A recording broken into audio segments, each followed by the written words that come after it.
5 designers, 1 yarn, and they're all trying to solve the same problem. What do we do about the stripes? I'm Ellen Lewis, and I have been a Noro stockist for more than 20 years, and I have knit dozens of sweaters in Noro yarn. And trust me when I tell you, as much as we love the beautiful colors and the stripes in Noro, dealing with the stripes in a garment can be a challenge. I want to talk today a little bit about how 5 different designers have addressed the striping in Noro's new yarn for spring 2026, Mebuki. So let me start by saying that Noro is not a variegated yarn. Not all yarns that are colorful are variegated. Noro is what you call a long color shift yarn, which means it automatically arranges itself into stripes or color blocks depending on the width of the fabric. So how a designer is going to address that color repeat for a garment that's beautiful and wearable is a challenge that I think a lot of them really enjoy. Many of the designers that we're going to be looking at today have been designing for Noro for years, and they truly understand it, and it really shows.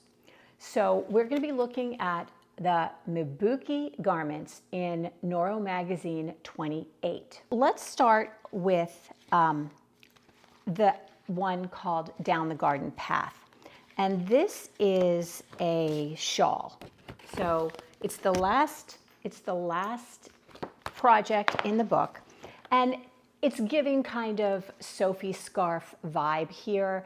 It's a relatively long, narrow scarf intended to sort of wrap around your neck. It's got a pretty little eyelet pattern, and it's a scarf. It doesn't have to worry about being stripy. I mean, that's part of why people love the Noro. And what better way to lean in and see those stripes than in a scarf, where you're going to get a nice color block and you're not trying to wear them on your body. They're just an accessory, and they're fun and playful. So Down the Garden Path is a perfect accessory for Noro. Takes 1 ball. For a larger garment, Melissa Leitman, who's a very talented designer, has been designing in both knit and crochet for a long time. She has taken 2 balls of Noro Mebuki and made a beautiful shawl. This is called Intervals. It's a really pretty, very standard symmetrical triangular shawl with some eyelet rows and a beautiful cable spine in the back. This isn't really a garment, but it's more than an accessory. I think about this as the kind of thing that you could put over your shoulders, maybe turn the collar back and put a little closure in there and get yourself a nice little capelet. So it doesn't have to be a garment, but it is something that you're going to wear. And she has completely leaned into the stripes. That center spine gives a very pronounced and geometric diamond or triangle shape in there.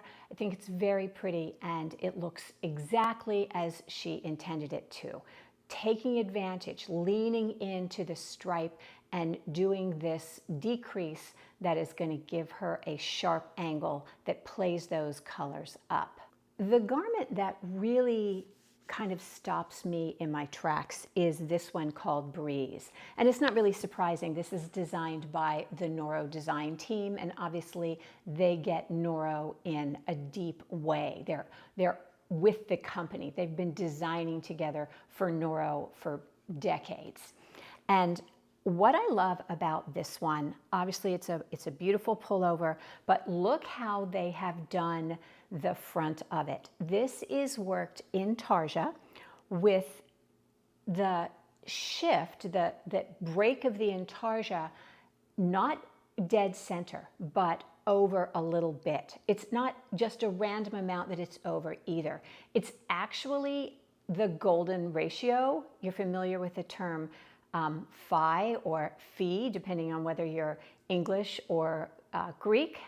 but it's that golden ratio. So they have shifted that join of the intarsia over just enough to make it asymmetrical in a place that is aesthetically pleasing.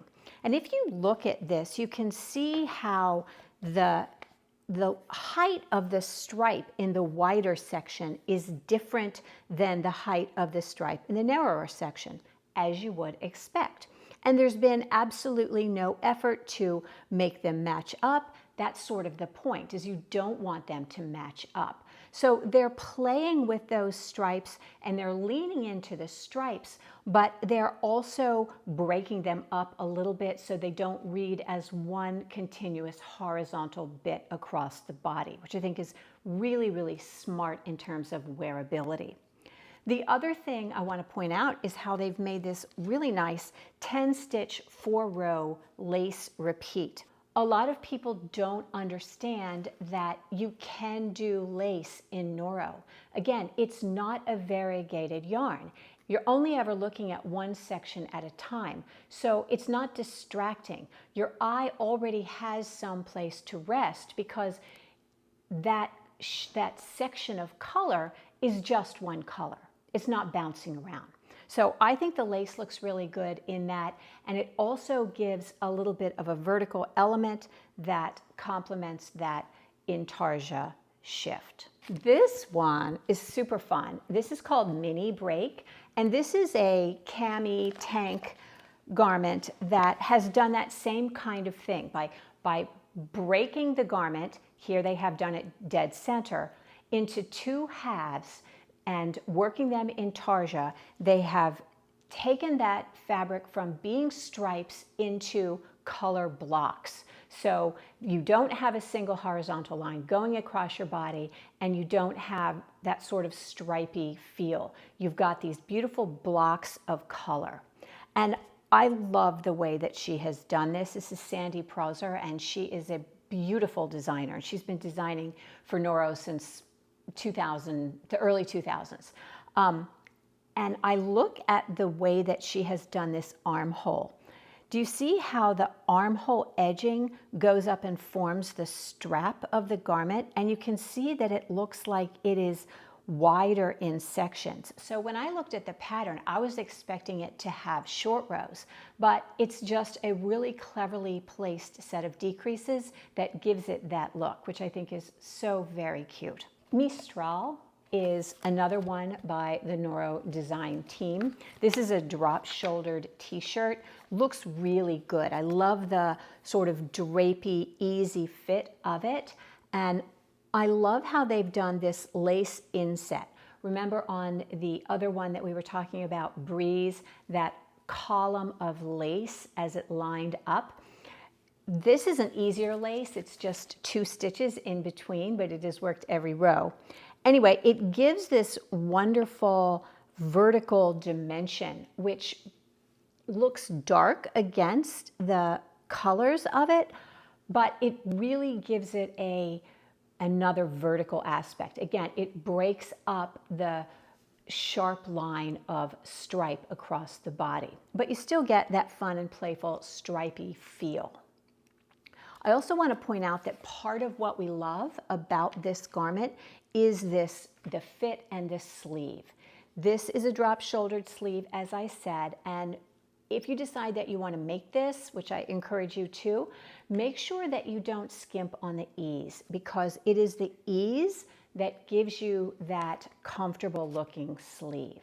So the last one I want to talk about is this first one in the magazine, which is called Novice.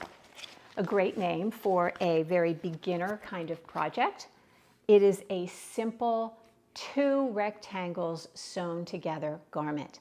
And it makes the point that I've been pushing for years and years, which is sweaters don't have to be hard. They don't have to be complicated. A beautiful sweater can be nothing more than 2 rectangles sewn together. And it's always the yarn that makes the statement here. So this is very pretty. There is some extended garter pattern in here, so lots of stockinette with a few rows of garter interspersed in there. And then up here at the top, there's a lovely section of eyelet. Now, pay attention here. This is also a drop shoulder. It is worn with a lot less ease than the Mistral sweater is, so the sleeve is shorter. Make sure you're aware of the relationship between the sleeve length and the amount of ease as worn when you're working a drop-shouldered sweater. Everything I've talked about today is in the blog, and in the description I have a link to the blog as well as a link to the magazine, to the yarn, and to the kits that we've put together for these projects.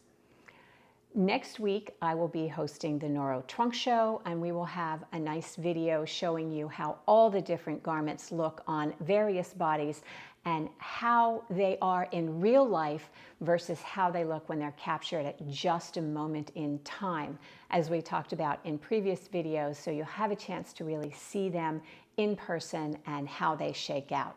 If you enjoy this kind of content and you are a Noro lover as I am, please subscribe to the channel and sign up for my newsletter where I give lots of tips about knitting garments and ensuring that your sweaters fit perfectly and look exactly the way you want them to. Till next time, I'm Ellen Lewis.